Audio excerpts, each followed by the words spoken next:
Welcome everybody. It's Rev. We're doing a video about Solemn Judgment. In my opinion, one of the most important cards in both Edison and Goat format. Um, it's just really good, and using it properly is really hard. It's probably the most skill-intensive card of both formats um, by a lot. It's just very, very hard to use properly, knowing when to hold it. So we're going to talk about this card, and I'll get into kind of the methodology of the video and how to help you improve using the card, hopefully. But you should subscribe. Everybody's doing it. Come on, man. Everybody's doing it. All right, so with Solemn Judgment, like the way this video is gonna go is this is Yu-Gi-Oh. I mean, you're gonna face from game to game, you know, tons and tons of different game states. So there's no situation where I'm just going to be able to tell you like, hey, activate Solemn Judgment, like when your opponent summons Dark Arm Dragon, like stuff like that. There's just too many different game states. So what I thought would be helpful is just some like generalities on when Solemn Judgment is better than worse. And I think that'll help you kind of understand the situations in which to consider using the card and considering when to set it. Um, So, um, a lot of these are kind of linked to each other, so you're kind of going to get a sense of like what the game state should be of like when to activate Solemn Judgment. Um, like outside of like very, very obvious stuff, like if you for whatever reason are forced into setting a bunch of back row early game and you need to have a Solemn to protect it, that's like a very obvious one, or you like have to set your hand to like play around Dust Shoot and Goat format. That's, an obvious one as well. But this is going to be more like game states where you um, want to have Solemn Live. And really, the first point is speaking in generalities. The later the game, generally, the better for a few reasons, which we're going to get into. But just as the first generality, the later in the game, Solemn is usually better. So I see a lot of people talking about how, believe it or not, Solemn is bad and they don't run it. And they're always talking about like, oh, I can't pay 4,000 life points. Like, well, I mean, usually you shouldn't be paying 4,000 life points unless you're like very much so like forced into that situation and you just have to commit the solemn to the board. It's okay to have a solemn and just use up your free back row like dust shoots or not dust shoots, like bottomless trap holes and dimensional prisons first, and then like ahead of you making a big push, then set your solemn, like setting up a turn in advance. Like unless you're just expecting something to like completely blow you out, you probably just shouldn't be activating solemn that early. And there are a few other reasons for that. The second thing is like hand in hand with this, which is the lower life points you are, the generally the better. Like 4,000 life points is a lot to pay for a solemn, unless whatever you're solemning is just going to outright lose you the game anyway. So that one's obvious. Like the later in the game that you have Solemn, it's always live, which is the beauty of a card that just costs half your life points. You're always going to have half. So the later, generally, the better, and the lower the life points, generally, the better. The next thing is a little bit more philosophical, but um, going +1 and preventing a +1 are the same thing. So consider that when you're using the Solemn Judgment. Like something like very obvious, like activating a Pot of Greed and preventing a Pot of Greed from activating are the exact same thing. Um, so I know a lot of people aren't really trained to think in negatives in Yu-Gi-Oh, um, but they're the exact same thing.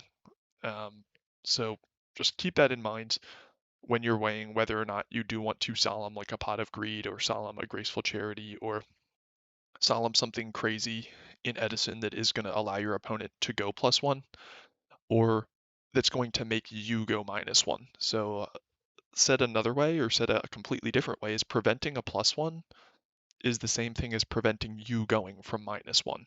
So if you're preventing your opponent from going +1, um, that's the same exact thing as preventing you from going -1. Like if they have like a heavy that they're going to blow you out with or something like that. Um, so just try to keep in the back of your mind, and this goes like more broadly for all gameplay, that you have to think of those as equivalents because they are. Um, and like don't think like when you solemn a pot of greed that you just went 1 for 1. You did not. You just prevented a +1, which is better. So an opponent's +1. So just keep that in the back of your mind. It can take a lot of like flexing your mind to think about that. Just because like all of Yu-Gi-Oh theory is designed around going +1, and nobody ever talks about preventing yourself from going minus or preventing +1s. So that's what it is. Um, Next is Solemn Judgment is generally better when your opponent's board is smaller. And this goes for not only the board in terms of monsters, but also spells and traps. Monsters probably more so, but if your opponent has, and it's relative too. So if like you have a bigger board than them, but it's still a big board, it's probably okay to activate Solemn. But if your opponent has a big board and you have not as big of a board, that's a lot more reckless to use Solemn in that um, situation. So you generally don't want them to have like a lot of ways to kill you shortly after you activate Solemn, just because like at a minimum you're gonna, you know, be below 4,000 life points after you Solemn. Like unless like of course there's some sort of like upstart shenanigans that occurred, but like after Solemn, you're almost definitely going to be below $4,000, and most likely, or $4,000, below 4,000 life points, and most likely you're going to be like significantly below 4,000 life points. So just keep in mind you want to have board presence to stymie attacks or just not allow them to have some like big follow-up push where you solemn something and then they're like, okay, like BLS. Or you solemn something and then they're like on warrior and they um, Hall of the Haunted you for game in the battle phase, or they followed up with like a Miracle Fusion in Edison. So generally, um, Solemn is better when opponents' boards are smaller, as well as the suspected like follow-up is smaller. Um, and then also, Solemn's better when on a relative basis your board is bigger and unbreakable, but the Solemn is preventing something that's breaking your board. So keep that in mind. Next is when you're ahead on cards. So Solemn, of course, is going to be used like you set a Solemn and you're planning on making a big push next turn, like with BLS, or you want to bring out like Absolute Zero or Dark Armed, and you just want to say no to their removal. But um, it also, uh, with Solemn, works a lot better when you're ahead on cards. So um, because it's going to give your opponent a lot less follow up to out whatever you're bringing out or whatever you're trying to accomplish. And this is why a lot of people say Solemn is win more, which I disagree with. I think it just allows you to win like on its own, and it also prevents your opponent from like making their very powerful plays. But I will admit that Solemn is better when you're ahead, and it's also better when you're ahead on cards and on board. For the few of the reasons that I had mentioned before, just like the crackback and the big life points you have to play are probably going to go punish less. And like if your opponent has like a smaller amount of back row, um, and they have some sort of answer to your solemn, or they have like something like after you use your solemn, there's just a lot less likelihood that they're going to be able to crack back the fewer cards they have, which really comes down to the final point, which is probably the most important, which is that Solemn is best in simplified game states and like top deck wars. Because if you have like Solemn in one thing and your opponent has like two things, like think about what happens if you Solemn a good play. Like you just made it so that they have one play to make. If you Solemn one of their cards, they have one play, and if it's not good or it's dead, there's nothing they can do.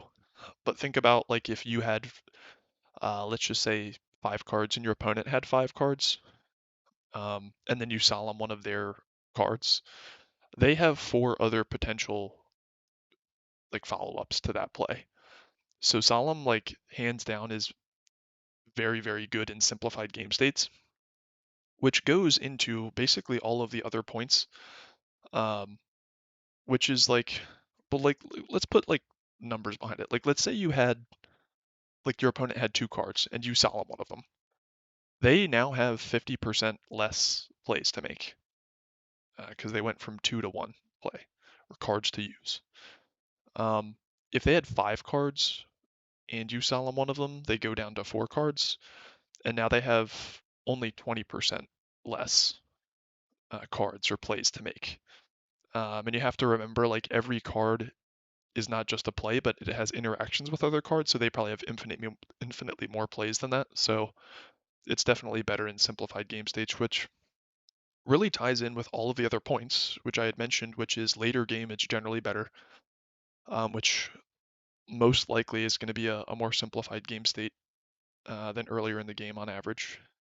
Um, Lower life points, it's generally better to use Solemn when you have lower life points, which is very, very likely going to be the case in late game as well. Um,